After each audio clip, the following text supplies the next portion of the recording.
are in listen-only mode. Hello and welcome to today's webinar. It's titled Leads Be Mine, How to Romance Your Target Audience. And today's webinar is hosted by 3Q Digital and Hanapin Marketing. So today, I guess we should get started with the introductions. So my name is Eric Couch. I'm a senior account manager and lead trainer at Hanapin Marketing. I'm also a blogger at PPC Hero and a HeroConf 2014 speaker. If you want to reach out to me directly on Twitter, you can find me at eCouch11. And today I am joined by the one, the only Joe Kirschbaum. Hey, how's it going? It's doing just fine. How are you doing today, Joe? Good. I am amazing. I'm amazing. And actually, my grandfather is named Joe Kirschbaum, so technically I'm not the one and only, but I guess I'm the one and only me, but not my name. But I'm kind of the only one, but not really. So would it be the next and only, or the? I guess. Okay. I just prefer there are other ones, but I just prefer the best. That's the way to go. You know what? I think those of us in attendance today will agree. So take that, Grandpa. Well, hopefully he's not in attendance. I don't know his webinar attending habits, so maybe he'll let that one slide. But he probably will. That's good to hear. I think we're all involved. So I know you have a long history in the PPC industry, but I just wanted to kind of give us the highlights of the greatest hits. We have a couple of them listed up there. So you are the Midwest Account Director at 3Q Digital, as well as a 2014 speaker. That's right. Yeah, I've been in the business, just about 10 years now. I've been managing accounts for about 10 years. And yeah, I'm speaking at HeroConf this year, SMX. I'll be out at AdTech. I'll be at PPC Masters out in Germany. And I blog frequently for the 3Q Digital blog, Search Engine Watch. I write for Website Magazine and a couple other places. Yeah, I think most of us in attendance today are all intimately familiar with most of those sources and a lot of your work in the past. So we're definitely thrilled to have you here with us today. Thanks. So I'm thrilled to be here. Well, great. So to kind of kick off the webinar, so if you want to join in on the conversation, you can include the hashtag ThinkPPC in your Twitter tweets. Or you can just use the webinar question box to send us questions directly. So to begin with, Joe, you want to take it away with the first live poll question? Yeah, hey everybody. This is our first live poll question. How long have you been in PPC? Go ahead and mark the radio button that best applies to you. As you can see here, less than a year, 1 to 3 years, 3 to 5 years, and over 5 years for those old dog veterans. So please make your selection now. Yeah, and I think based on our previous conversation about how long you've been in the industry, we know firmly where you fall with more than double or even a highest answer about splitting the difference in the B and the C range. So we'll just leave it at that for now.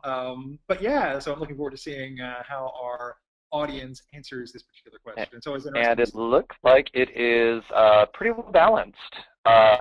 We've got about 29% less than a year, 29% 1 to 3, 22% 3 to 5, and we've got some old dogs, some old veterans with all those battle scars, plus 5 years, 20%. So it's a pretty even mix out there. Yeah, well, we're thrilled to have all of you with us here today of all experience ranges. So we hope to have something in here for all of you. So to move along to our second live poll question. So this one is another question that says, how do you manage your accounts? Accounts singular or plural, either way. So we have the options of I manage it myself, I'm part of a team that manages it, I outsource my account management, and I'm rethinking how my account is managed. So I can imagine we have probably an even split of answers coming in this time as well. Okay, so it actually looks like, well, an even split in some fashion. So we have 41% of you saying you manage it yourself, 56%, and one is that you outsource your account management. So yeah, really interesting to always see those answers roll in. And again, glad to have you all with us here. All right, so I guess without further ado, it's time to dive right in about how you can romance your leads as part of our Valentine's Day themed webinar designed to create a more romantic connection between basically the customer and your sales staff. So, Joe, I'll let you take it away. All right. Well, thanks, Eric. Well, to get started, first thing I wanted to talk about was ad texts, and I know that this slide right here doesn't even show an ad text. So what I wanted to talk about with ad text was the lost art of sweet talking. And by sweet talking, I mean whispering those sweet nothings into your betrothed's ear that you're trying to convince them that you are the one for them. Maybe you're trying to convince them to go out on a date. Maybe you're just trying to get a little kiss. But that's what really your PPC ad text is doing, isn't it? Like it's this little thing, and so it's whispering this little message, and it's really trying to convince somebody to like take an action, click on your ad, and maybe convert. So that's the angle I'm taking about romancing your leads. So let's look at these examples here. Let's talk about whispering sweet nothings. You know, obviously this dude here is whispering into this little lady's ear. And let's look at some of the things he's saying. I have 2 eyes, 2 legs, 2 arms, 2 eyes. Okay. I have a mouth, a nose, 10 fingers, 10 toes. These are all very factual. My cholesterol is 190. Okay.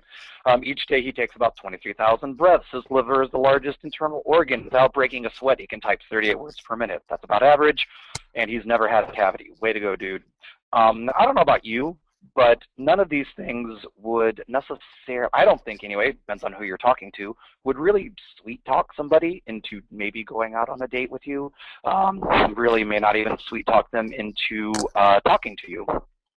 But one thing that all of these sentences have in common is I. They're very focused on the dude talking to the girl, and he doesn't even care about her. Next, please. And that's because I just want to say, I'm gaining much greater insight into my own issues here. So I'm recognizing each of these statements as something I might have said in the past. So thank you for pointing this out. Yes, if I had said these things to my wife, she would not be my wife today. As interesting as some of these facts might be, like everybody does take 23,000 breaths a day, I don't think she would be my wife today. And the reason is because all of these things, you know, you've heard people talk about benefits versus features, and we're going to talk about what benefits are, but really what features are is like you-focused, your product, your service. You don't even care. It's not even client-focused at all. It's about maybe some of the bells and whistles you have. It's about the stats and the figures. It's cold, hard facts, and none of it is sexy. And that's kind of what this dude is whispering into this girl's ear. Next, please. You know, that dude was basically saying all the things that it means to be a human. Not very interesting. What people find romantic, what people, you know, the way you can whisper sweet nothing into somebody's ear is like, think about what people want to gain from your product. What do they want to gain? What do they want to save? What do they want to be? What do they want in general? These are the things that are going to win over your audience. Next, please. So this is what I mean. Think about the way that your product can help somebody gain health, self-confidence, time, leisure. People want to save. How can your product or service help somebody save time, discomfort, money, embarrassment? People want to be efficient. They want to be up to date, want to be like proud of what they've got going on, and they want to express their personality. These are all, you notice like none of these are about your service. None of these are about your product. I mean, sure, there's a time and a place for some features to let people know what you sell, but really people make emotional decisions. Even in the B2B space, a lot of their decisions are based on emotions, not always fact. So think about that when you're trying to romance your leads, is that benefits are way more romantic than features. Next. So here's what I'm talking about. Let's suppose I was on the market to buy some sort of holistic organic product, and it said hundreds of ingredients and they're all organic. Well, okay, great. What I really care about is if you look on the right side, these special ingredients will make you healthier and happier. That's what I want. I don't care you have hundreds of ingredients and that they're all organic. 99% serve uptime. If you've ever worked with hosting companies, this is a big deal. But that's great, but what people really care about is, if you look on the right, our servers save you time and money and reduce you stress. That's sexy. Automated reports, sure. You know, everybody who is on this Webinar is probably an SEM person, and automated reports, great. But what do automated reports do for you? They help you focus. They help you grow your business. They help you do other things so that way you can focus your time and your efforts. So think about the stuff on the left as a feature, and that's great. It's got its time and its place, and it's sometimes worth mentioning. But the stuff that's really going to romance your leads, the stuff that's really going to romance your audience is on the right. Next. So car companies do this really well, right? Like in this ad here, you don't have to tell me you've got 4 tires, you've got windows, and you've got a roof. Think about what this ad is conveying. Think about the benefits it's trying to tell you, the story it's trying to tell you. Now, I realize this isn't a text ad. You're like, Joe, that's not even a text ad. I know that. But think about how this ad is conveying a message without saying a word. Next. Or this ad. This ad, you know, is kind of saying it's reliable, it's durable, it's safe. It's kind of breaking up the winter haze. It's probably got, it'll make you feel like sunshine's beaming on you all the time. Again, it's not focusing on it's made of metal, it runs on gas. Because who cares about that? You know, it's a car. Next. Same with this one. Again, we know it's a car. That we already know, but it's safe for your family. You can haul your crap around like a surfboard and all this other stuff. Obviously, this dude's very versatile, and he's hip and he's a dad. But this ad is evoking an emotion. That's sexy. Next. And the last one, I think this is really fun, is if you are somebody who's looking for a fast car, you want something that's going to have some speed, you want something that's going to have a monster under the hood, that's what this ad is conveying. Again, it's not telling us all that, but that's what you're getting out of this ad. So think about that. Next. So, and the same thing with Apple, right? Apple does that. I mean, they don't have to give you all the specs of their iPod. They don't have to give you all the specs of their the Macs when they were doing the Mac versus PC. It was the feeling. It was what you as the user was going to benefit from, and how you were going to feel when you use their product, right? I mean, sure, it's really pretty, it worked really well and all that stuff, but they were making you feel something. Next. And I know in a lot of cases, especially with the Apple campaign, it was almost more about marketing a lifestyle in general and the kind of person that you wanted to be. Exactly. So, you know, that's the benefit. I mean, I know this iPod in this picture holds thousands of songs. They didn't tell me that. They were showing the dude dancing, and I was like, I want to be that guy. I want those dance moves. I want to have that fun. And that's what they were selling. So to wrap that up, so here are the things you need to do. Know your customers. Know what benefits your customers of want. You know your features. You made the product. What is the benefits your customers are looking for? Change your perspective. Change it from me, as in these are the things I can do for you, to you. These are the things you're going to feel. This is the way you're going to benefit. And focus on results. How is your product going to make somebody's life better, easier, more awesome? These are the things you need to think about when you're writing your ads. Next. And this is my last slide for this section. So I actually was looking at some babysitter ad text the other day. Hey, I'm a parent. What are you going to do?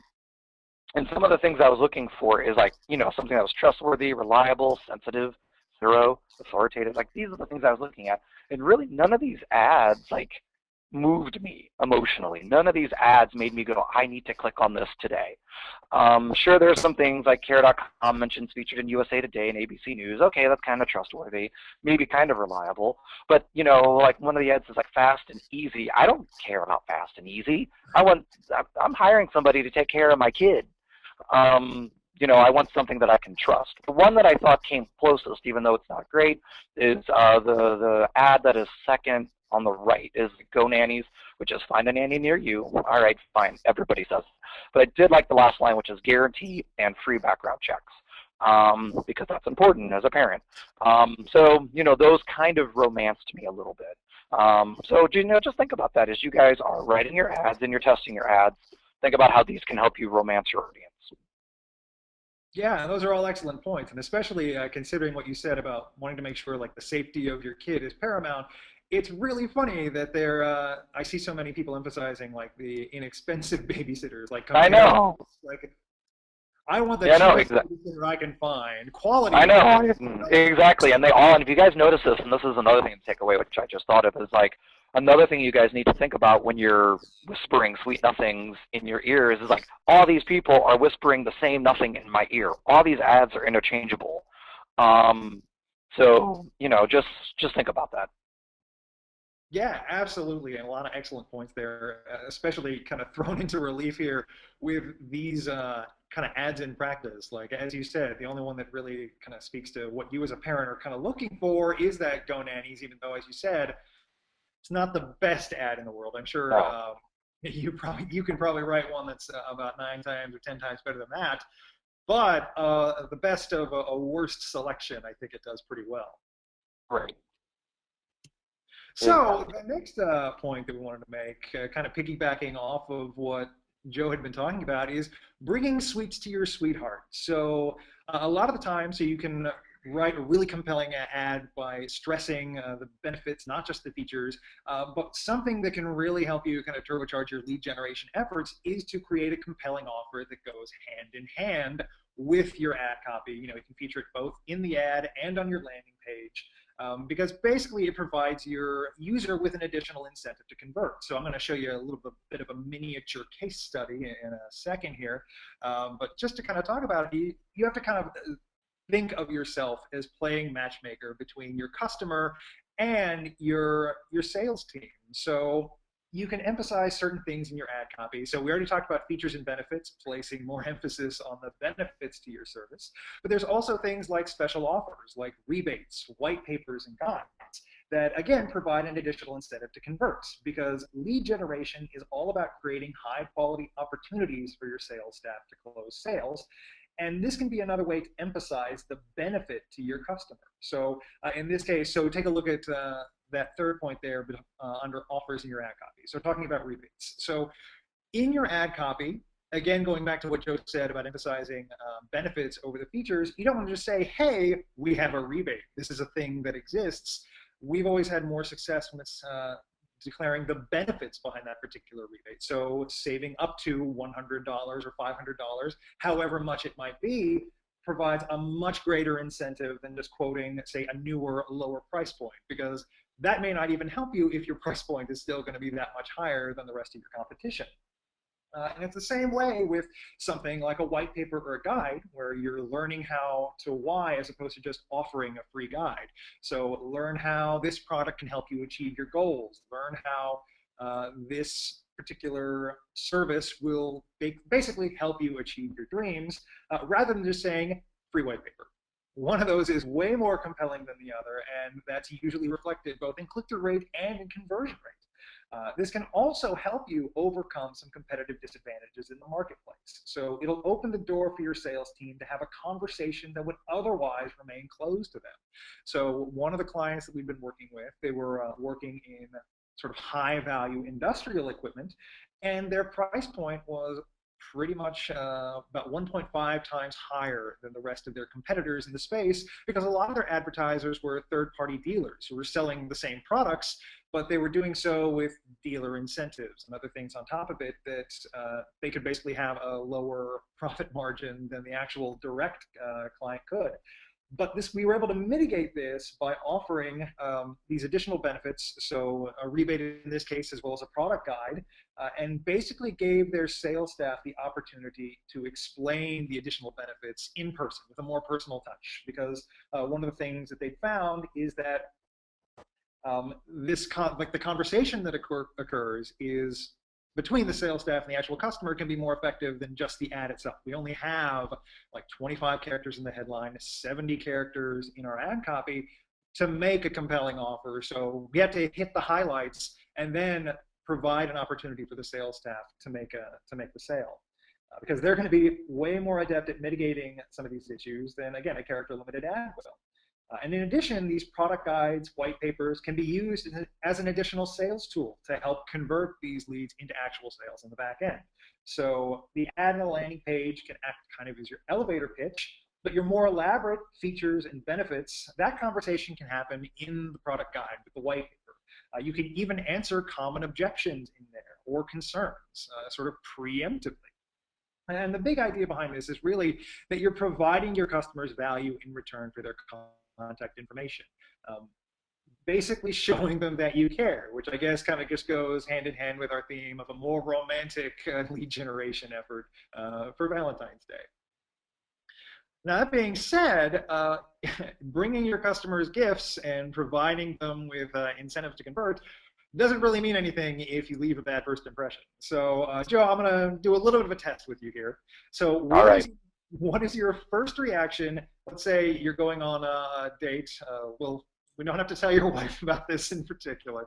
You just kind of give me your just general reaction when you open the door and you see. Oh, well, actually, hold on. Moving a little bit ahead of myself. Whoa. Well, actually, you know what? So yeah, this is just a minor case study for an issue we've been having with a client. So they've been using informational ads prior to the introduction of offers. So there's statistics here where the click-through rate of 2.47% and a conversion rate of about 2.49%.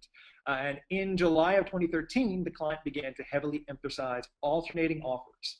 So rebates and free accessories, and we saw a really big boom to both our click-through rate and our conversion rate through the use of that. And then there is a little bit of a screenshot of the interface here to kind of show the growth over time. And there was a little bit of some growing pains there as we figured out, okay, we need to emphasize the benefits to these offers, not just the fact that they exist. So about the point in about August, we started emphasizing the fact that, hey, this is actually going to save you money as opposed to this rebate just exists, because again, the benefit was always more effective pitch tool than just the mere fact of its existence. All right, so I think the next slide is the one I'm going to be talking about. So we're going to go back to our snapshot judgment here. I'm ready. Okay, there we go. So what do you say? Okay. My first reaction, he looks like a sweet nerd, but to sum it up in one word, nope. No. Not going to happen. Nope. See, and you were able to make that judgment within 3 to 6 seconds of seeing. Well, I do have a daughter, so I mean, I can make snap decisions. Nope. As is your right as a father, I think. So. Yeah. Nope. Hey, he brought flowers, which is more, I think, than what a lot of people would do. So he gets a little bit of cred for that, but no, move along. Moving along. So, yeah, so I imagine your face mirrors the reaction of this particular image here, too, where... And I'm actually wearing that outfit, actually. That's actually the outfit I'm wearing right now. I hesitate to ask, but we need... Yeah, the guy on the left? Yeah, oh, that's the guy me. on the left. Okay. I was picturing you in, like, the mini skirts. No? Well, no? actually, you know what? Let's just leave that to the audience's imagination. Whichever, whatever. Oh no, can we make a poll on that? No, they're shaking their head. We're not. No live action poll. No. No fun. Oh my gosh. But yeah, so the point we're trying to make here is that even though in this case we're bringing a compelling offer, so we have a very nice box of chocolates and a dozen roses, the first impression here, that first 3 to 6 second judgment of what you're seeing here, basically makes any compelling offer here null and void, because the actual impression of what you're offering still has to be good. So take a look at the face of the nice lady here on the left who's acting as our theoretical customer here. She has a very skeptical look on her face right now, and obviously our would-be suitor is looking pretty dejected at the moment, but she's looking at him and she's saying, let's take a look, and he's basically our landing page at this point. This is the crazy metaphor that I'm trying to make. He is our landing page, and she's looking at him like, am I really supposed to convert with this? I don't even know. What am I supposed to do with this? I don't see a clear, concise call to action. I'm not seeing a direction here. I'm not sure if he's wearing shoes. There are all kinds of issues with this particular impression here that. Yeah, Joe? I don't think I've heard the word convert used so dirty before. I was like, I don't think I want to convert with him. I was like, whoa, take it easy. That is a very, I would say, a clinical approach to dating. Yeah. Man. But yeah, so the point here is that first impressions count. So those initial 3 to 6 seconds, you have about that much time at most to win or lose interest. Honestly, it's kind of like speed dating or internet dating, which I guess is kind of ironic given the industry that we work in. But I'm sure sometime, somewhere, someone has used the principles of click-through rate and, well, again, I guess we're using conversion rate in kind of a method that it wasn't intended, but conversion rate in like an application to a dating profile. But yeah, those first impressions count. So you need to make sure that you have a clear and concise action on the landing page that you're sending your visitors to. So things like a large button with distinctive text, or the use of sight lines to guide your site visitors to the action you're looking for them to take part in. You can also use arrows, and again, the white papers and guides is kind of your call to action on your button, can also be very effective. As kind of an example of a landing page that we were working with prior to doing a little bit of CRO on it, we had designed a wireframe for them. They'd send it to their marketing department to mock it up, and there were multiple issues here. They pushed their form down below the fold on the landing page. Their button was also similarly below the fold. They took up the entire top half of the page with just branding and hero imagery. And perhaps the cardinal sin for this particular first go at a landing page is that they had arrows literally pointing away from their form. And they were wondering why this particular page had a conversion rate that was half of what they'd experienced previously. So essentially, this is your opportunity to make a good impression, so you want to put your best foot forward. So for our fellow in the first, so I don't think there's any helping the guy in the second image. That's going to take years of work, perhaps a new wardrobe, and probably about, it's going to take some gym time, I'm going to admit, and maybe some realistic expectations on his part, because I think that customer was like 20 years too young for him. But the first guy, he needs a new wardrobe, a new haircut, new glasses, but otherwise, like, he's just a, it's kind of like we're going to she's all that him, because I think we can do better with him. So we need to give him the chance to make a good impression. So again, emphasizing the features, but also the benefits, testimonials. So saying, hey, this guy's pretty good. I've been on a date with him in the past. Something like that. I don't know. We're getting all kinds of crazy Valentine's Day metaphors in here. But the idea is basically you need to make a good impression. So make sure your landing page is good from a snap judgment, like right from the beginning. What is your immediate impression when you land on a landing page? Like, what does it want you to do? Is it not at all confusing? Is it aesthetically pleasing? So these are some of the things to consider as you start working with your landing pages, especially if you've put so much work into your ad copy to both whisper sweet nothings into their ear, like sending a really nice phone message or an internet message or a text message, and then bringing them gifts, like having chocolate and roses at the door means nothing if you show up in a crusty tank top and no shoes, like our second image did. So make sure your landing page matches up to the work you put in on your ad copy and in your offers. Perfect. And I, just to go off of that, so just like Eric said, you're whispering sweet nothings into somebody's ear. That gets them to kind of, check you out, click on your ad. You bring them a sweet offer, and you get them past that 3 to 6, that ever so critical 3 to 6 seconds of that first impression, so they actually stick around. What do you do with them then? So that's what I wanted to talk about. So, but first, let's talk about mixed signals and how your landing page can do that. The other day, I was actually reading an article about when somebody you're interested in dating, somebody you might be hanging out with, is sending you mixed signals. And that's why the slide is called "He's Just Not That Into You." And these are literally these are quotes from the ad. These are the bullet points from the article that I read. So how might you know, if you need an article to tell you this, how might you know that somebody isn't that into you? One, they have mood swings. They're kind of into you one day, they're kind of not. They kind of ignore you. They're more about themselves. They're kind of being coy and not being really forthcoming about what they want to do with you and hang out with you or whatever. They kind of play hard to get, so they make you work too hard. They got to talk about their friends and basically ignore you again. And unclear communication. You don't know what they want, and you kind of feel like you're lost at sea. These are literally from the article I read about sending mixed signals, a guy sending mixed signals to you. And when you think about it, a landing page can do the same thing. A landing page can kind of have mood swings. You're not sure if it's into you. It can basically, as a visitor, ignore you. It can be coy, as in not telling you what it wants you to do. It can kind of play hard to get without calls to actions, without really great copy. It can just be basically overall unclear and send you mixed signals. Next. Like this page, and I apologize for everybody having to look at this, but This was actually the first ad I clicked on, or one of the first ads I clicked on when I was doing my babysitter search. So take a look at this. So first things first, the logo is terrible. You don't even see it. And then it has clip art at the top, but I'm going to give them a pass. But talk about sending mixed signals, right? So let's go down the left side of the page. They want you to connect. Let's count them. Let me count the ways that they love us. They want you to connect on social media, and then search via zip code. They want you to sign up for a discount, and then some sort of babysitter rate calculator. Okay, now go over to the right. They want you to, again, search via a zip code. They want you to maybe register or log in. They want you to view all. Okay, I'm already tired. And then there's navigation at the top, and then there's pictures.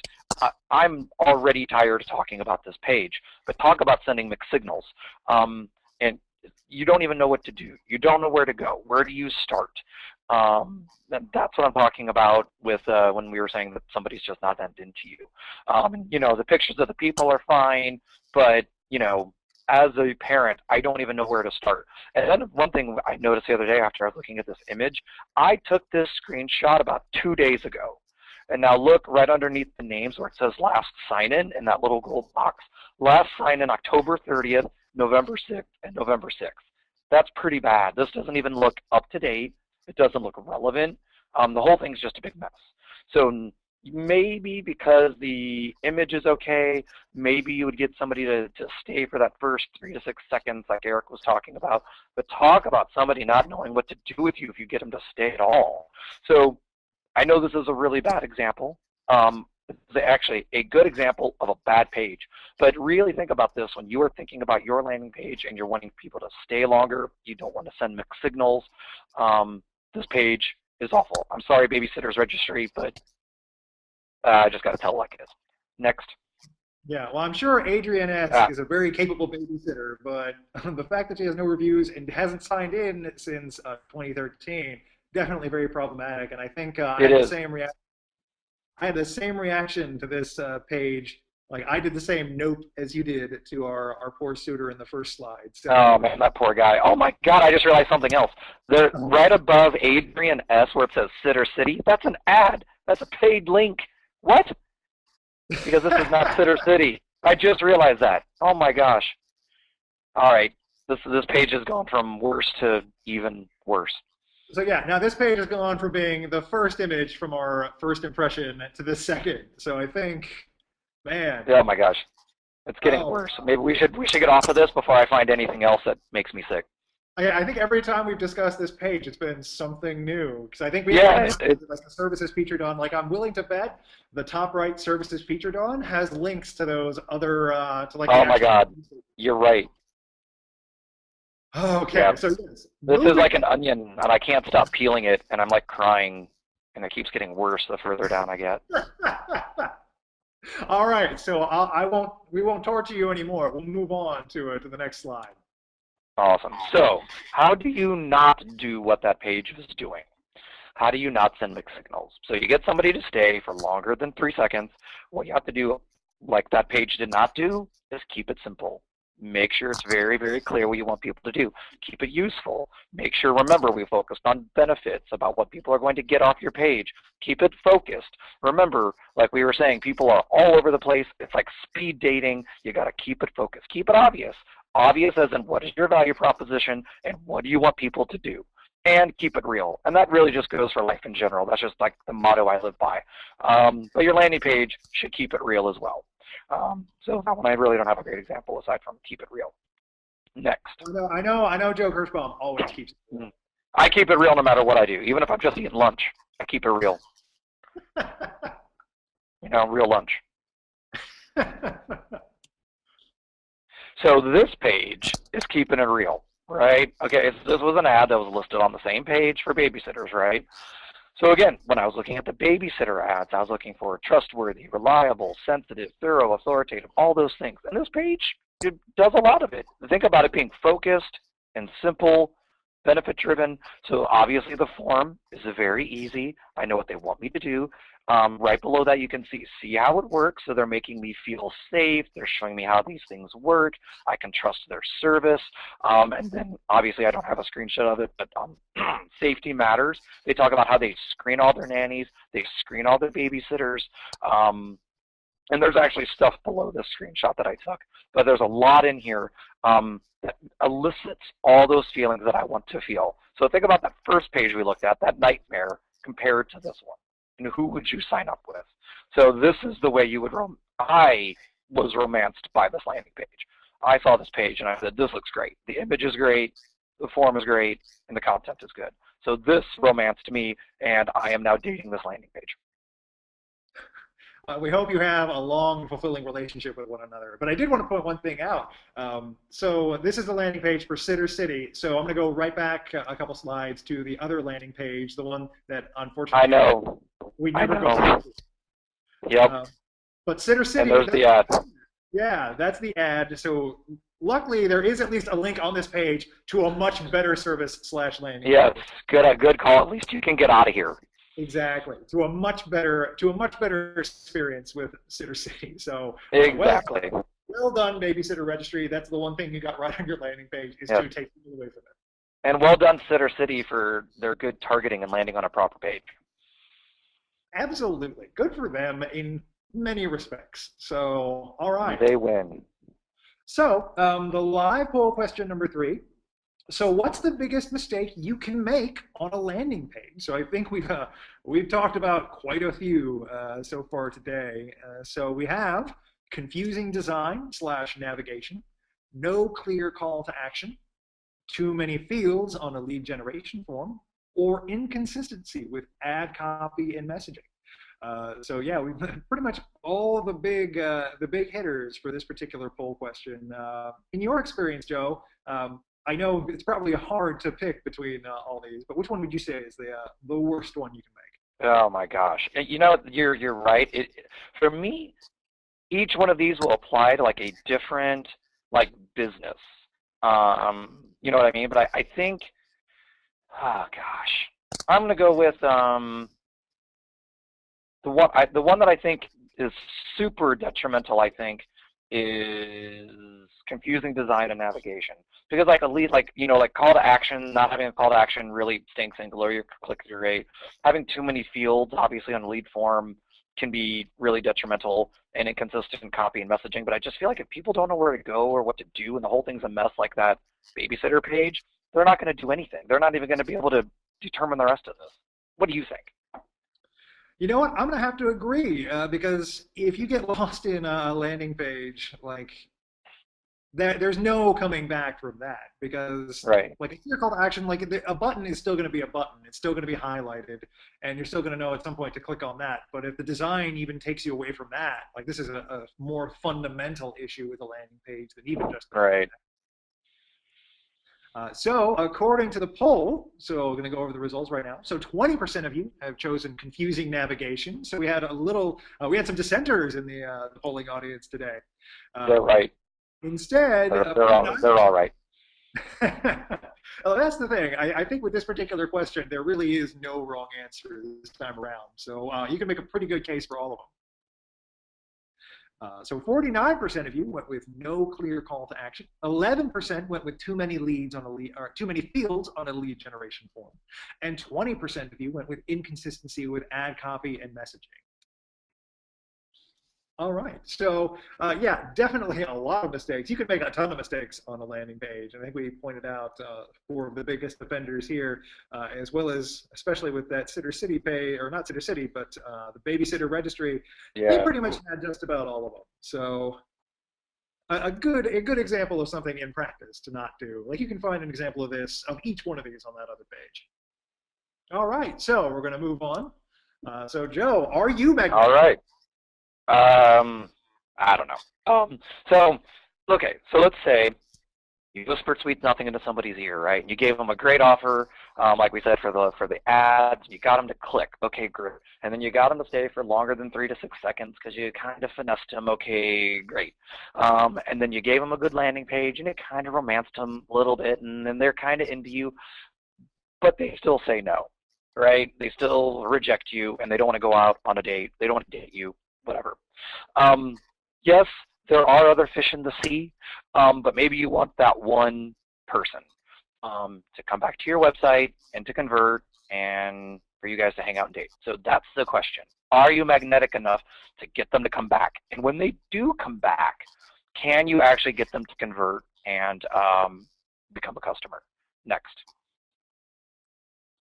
So reasons why somebody wouldn't convert on your website, aside from the landing page stuff we've talked about, the reasons why somebody won't convert on your website is, next, endless. I can't tell you why somebody won't convert on your website. Next. Because it could be any one of these things. It could be, I mean, even outside of your landing page, the way that you might be screwing up your landing page. The reason why somebody might not love you is they could be in the wrong place. It could be the wrong time. It could be the wrong product. It could just be the wrong person. It could overall just be completely wrong, and this person will never convert. Maybe it's the wrong price. Maybe it's the wrong action. Maybe you need to offer them some sort of softer sell as opposed to an actual purchase. Maybe it's the wrong keyword, wrong copy. All these things. One of these things could be off, and all of them could be off. And these are the reasons why somebody might not convert on your page. But when you think about your remarketing and you're trying to get somebody to come back, think about those things. Next. So think about it. All those reasons why somebody might not convert on your page, what's stopping them? And can you address these issues with your remarketing? Because, you know, as they say, if you do the same thing and expect a different result, that is the definition of madness. So instead of somebody hitting your product page and you remarket to them and bring them back to the same page and back to the same page, you're probably could end up with the same result. So how do you shift your thinking? How do you maybe reposition yourself? Next. So think about who's coming to your website. Really dig into some personas. Brainstorm on why. Like we were talking about that slide just a little bit ago of all the reasons somebody might not convert. Think about how they got to your website. How are they going to come back? Think about what they saw on your website. What are you trying to sell? And think about when they were there. Maybe it was the wrong time of day. Maybe it was the wrong time of month. So it isn't just keywords and it isn't just landing pages. We're talking about people. Next. So what if you change your approach? What if you try whispering other sweet nothings in their ear? What if you try other offers? So think about all the ways, like maybe your landing page has shorter copy because shorter copy works well. Maybe these people didn't convert because they didn't have enough information. Maybe they needed a longer sales copy. Maybe they needed another offer. Maybe they needed a softer sell. Maybe they're more communal people. Maybe they needed more testimonials. We actually had a client where we did some remarketing, and when we brought people back, we sent them to a page loaded with testimonials, and it worked really well. Maybe they just need more information about your product. Maybe they needed other benefits because benefits are sexy. Or maybe they needed to see a different product. Maybe they weren't at the right product, so you might try to do some cross-selling. But these are all ways that you might be able to change your approach. So think about that.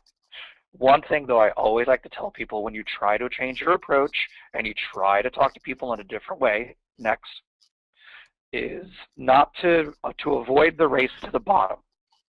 By start offering everything you have for free. I've known people like, oh my gosh, on our remarketing ads, we should mark everything off 40%. What you're going to be doing is training people to leave, wait for the ads, and come back.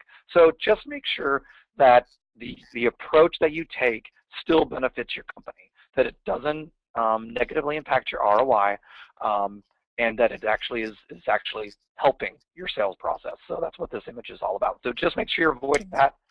And one other thing to avoid, next, is we're talking to these people, right? This is a conversation that you're having. Next, you're not stalking. You want to have a conversation with people. Remember, this is whispering sweet nothings. You're trying to romance them.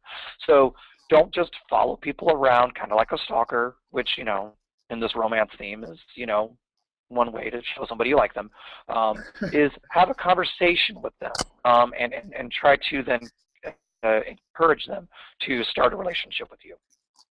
So those are some ideas on remarketing and being magnetic.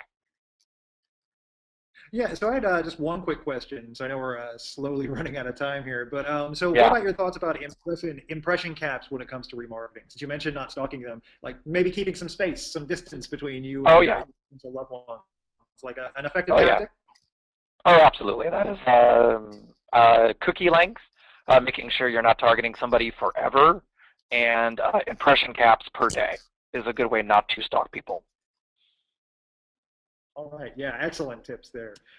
So yeah, modern day courtship. So instead of thing, so today's courtship is not really like a Jane Austen novel. It's instead, and this is another sort of pain metaphor on my part, but it's really more like a remarketing list for search. So everything Joe just mentioned for remarketing on the display network also makes sense for remarketing this for search.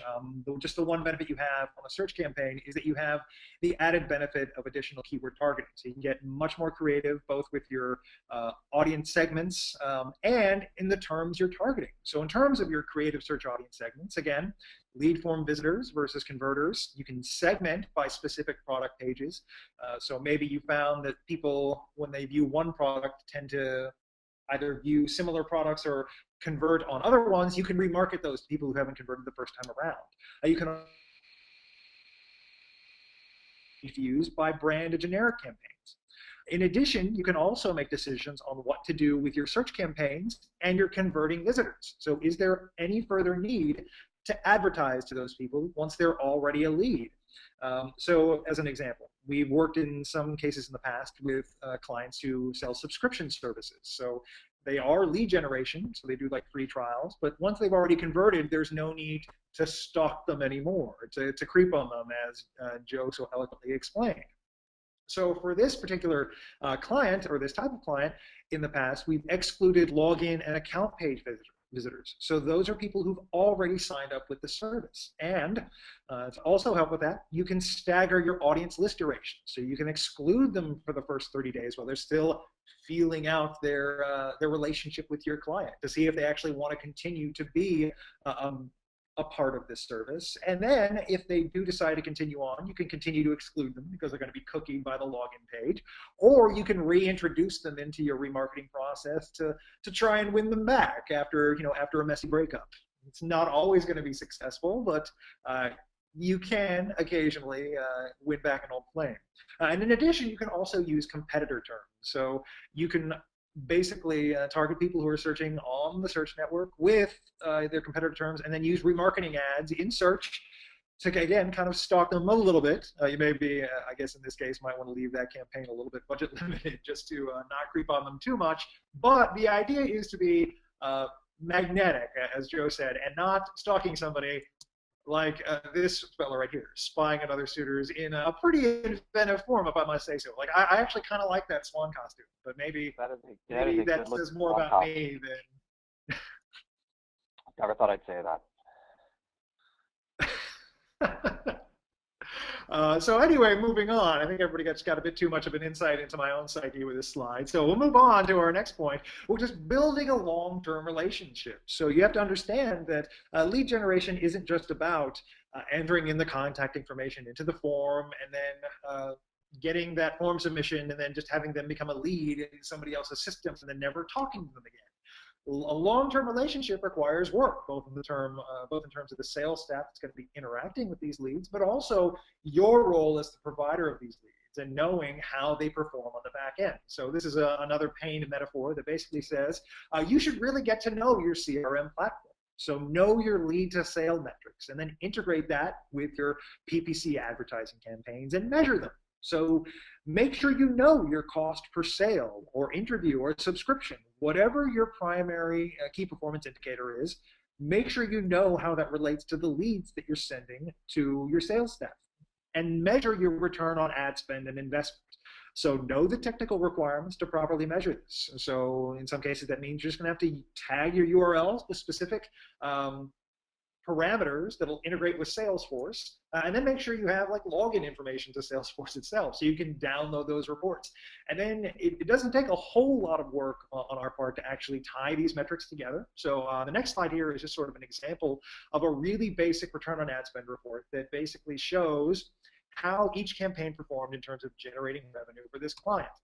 So this is kind of a perfect union. So this is the marriage of PPC data and back-end performance. So that top line there is a branded campaign. So it only spent, and this is over the last 12 months, it only spent about $1,200. It generated over $100,000 in revenue, meaning it had a return on ad spend of about $90, which is great, but it's a branded campaign, so naturally it's going to do that. So that just means for us, in terms of things we can do with that, leave it budget uncapped. The more interesting conversations start to happen when you get down into the middle of the pack campaigns in terms of the return on ad spend, and start making budget allocation decisions based on which of these campaigns is actually going to be better for your bottom line. So the campaign that's like fifth from the top versus the fourth from the, or fifth from the bottom versus the fourth from the bottom have different return on ad spend metrics, but they're also both capped by budget. I know this for a fact because I manage it. So when I'm making budget allocation decisions, so if I need to increase the budget, I know the one that's going to provide more revenue on the back end is the best one to go with, because those leads end up performing better in the long run. So this is all about positively impacting the bottom line for this client. All right. And then to finish up, to finish up and marry how you get good data into your CRM so you can do all the super cool things that Eric was talking about. So I think TLC said it best. And yes, I mean the pop group from the 90s. They had a popular song, you may have heard it, and it was called No Scrubs. And I pasted some of the poetry, the lyrics from the song. So really what speaks to me here is the line, because I'm looking like class and he's looking like trash. And what speaks to me here is I'm looking like class as in my service, my business, and he's looking like trash as in he is not a qualified lead. So sure, now you'll never hear that song in the same way. So how do you keep from scrubs getting into your CRM, or how do you qualify them, or how do you get the right data in? And it comes down to your landing page next. So your landing page can help you realize that not all leads are created equal. You can go ahead, start filtering some folks out, and focus your sales efforts. That's what you're going to need to do with your CRM, and how your landing page can help you do all of this. So go ahead, you focus your sales efforts and get rid of some of those bad leads. Next. Yeah, and it goes without saying to weed out some of the poorer sources of lead quality. So like Bing search partners are always kind of oh my God. There's Don't get me started. low-hanging. Oh my gosh, you and I can both kind of wax on about this for hours, I'm pretty sure. Yeah, yeah. But yeah, definitely go after some of that low-hanging fruit, and then start refining the leads that may actually be people, as opposed to just robot leads. So moving on. That's right. So how do you do that? So let's say you get your raw leads in, just anybody who fills out your form. What you need to establish is some lead qualification criteria, and basically you've got two paths, right? You've got your qualified leads that go into your sales funnel, you try to close them, grow your business. You've got your lead qualification that turns them into non-qualified leads. They enter your nurturing process, and that's what you're doing on the back end with your CRM, like Eric was talking about, and how you improve your business and implement this qualification. But what you need to be able to do is have those qualification metrics just given to you proactively from your landing page and filtered into your CRM. Next. And this is how you do it. Here's an example. I work with a travel client, but they're not just your standard travel client. They're looking for people that want to fly first class or business class to specific locations. Reason being, those are the margins that work best on those tickets. So for us, we got to have the ticket class has to be right. The originating location where they're going from has to be right. The destination where they're going has to be right, and their time frame has to be right. All these things have to come together and be perfectly aligned for that person to become a lead. Everything else is filtered out, and then we follow up with them and we buy their tickets for them. So how do we do it? How do we get this info, the info we need for our sales team to filter people and to follow up with them? Next. Here's our lead form on the website. So you can see here, we didn't ask for too much information, like all their info, you know, address and everything that goes along with it, because we're not booking them right now. What we need is their flight class. You can see there, they're departing to and from, their departure date, just their name, their phone number, and email so we can follow up with them. That's all we're questioning. And this info, that's all we're asking for, and this info gets filtered into Salesforce, and then we know, okay, this guy's a good lead. this guy isn't, and we can prioritize, and the sales team can focus on growing the business. So this is how basically this lead form, like I said, flows straight back into Salesforce, which is their CRM, and your landing page and your contact form should be doing the same thing. Next. So, and last point is this, like I said, with the form is basically your form should be qualifying leads. You should be able to categorize leads and then make it easy to follow up with leads. That's what your online form should be doing, whatever that means for your business. Then your phone follow-up. With your phone follow-up, you should be able to qualify leads further because you got great data out of your CRM, which came from your landing page. Then you can determine more specific needs, complete your customer profile, and then close them. This is how the two are married together. This is how you take it from online, starting your relationship online, to closing it and dating offline.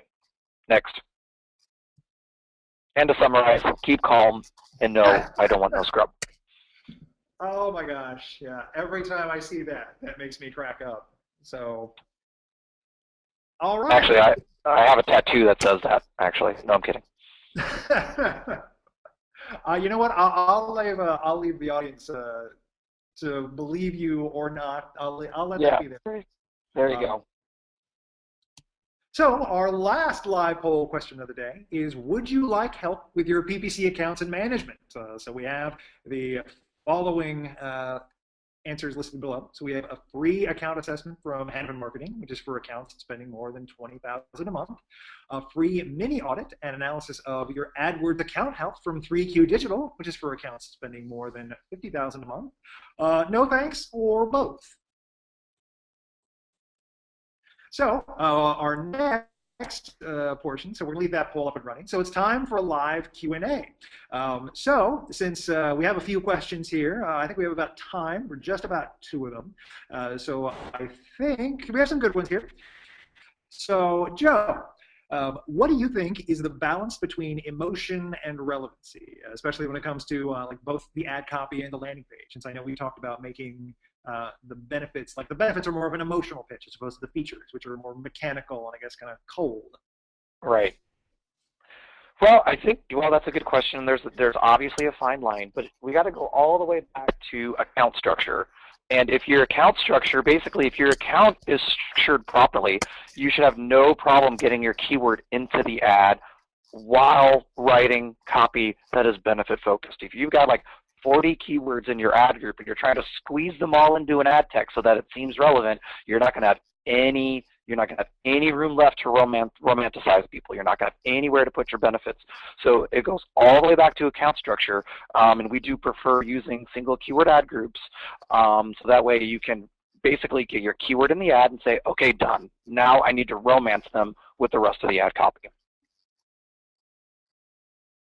Yeah, that's well said. I think that's pretty much the way it really should be done, because otherwise, yeah, you end up having just, as we kind of found out with some of our other clients, when we talked about like, going back to the rebate example and their informational ads, making sure your structure is sound enough to be able to like not have to cram everything in there to make the ad super relevant. It gives you a lot more leeway to make that emotional pitch. And then, so I think going back to our discussion about landing pages, so do you have a recommended thought sequence for a landing page? Specifically, I guess we can kind of turn this around to actually like troubleshooting it. So I think we discussed like both our primary things to be wary of is something that doesn't have a clear direction or they get lost in the landing page. So what's the order you'd go into troubleshoot a landing page that has basically all those issues that we talked about? Oh man! So so you're asking like where would you start? Oh man! Yeah, so there's the clear direction, and then the call to action, and then like making sure the ad copy totally matches up. Like what kind of tactic would you take, or what order would you take with that? You know, it's really hard because each landing page has a unique problem, because each landing page has a unique audience that's looking for something specific from you. So it's really hard to say like, you know, well, make sure your navigation's right, or make sure you got the call to action right. Like it's hard to prioritize because the issues are going to be, I think, are going to be different. What I often tell people is, if you're worried about your landing page and you think, I'm not sure if it works, you know, don't spend a ton of money like getting consultants to come in and redo your landing page, especially if you don't know what the problem is just get somebody that's never been to your site, ask a friend, ask a relative to come to your site, and just get their feedback. Then you know where your problems are instead of you self-diagnosing yourself. That's well said. I think it's something that also applies to both people who have both your love troubles, like your dating issues, and your landing page. So it's very hard to have some self-reflection in many ways, and that applies to both landing pages and, say, wardrobe. So that was well said. So with that, I know you're a busy man, so I don't want to keep you on this any longer than we have to. So we're going to wrap things up. So if you have more questions, you can always reach out to us directly. So our feedback for Hanapin is marketing@hanapinmarketing.com, or for 3Q Digital, it's hillary@3qdigital.com. But otherwise, I wanted to thank both our attendees as well as you, Joe. It's been a pleasure and a lot of really great insights into how to have a more romantic relationship between your leads and your sales staff, and how to generate leads for our Valentine's Day themed webinar. So yeah, I wanted to thank you very much for your attendance, as well as everybody who's been with us on this, I don't know, journey seems a little bit too, yeah, no, they're telling me that's a little bit much. So thanks for attending webinar. That's the word I should have used.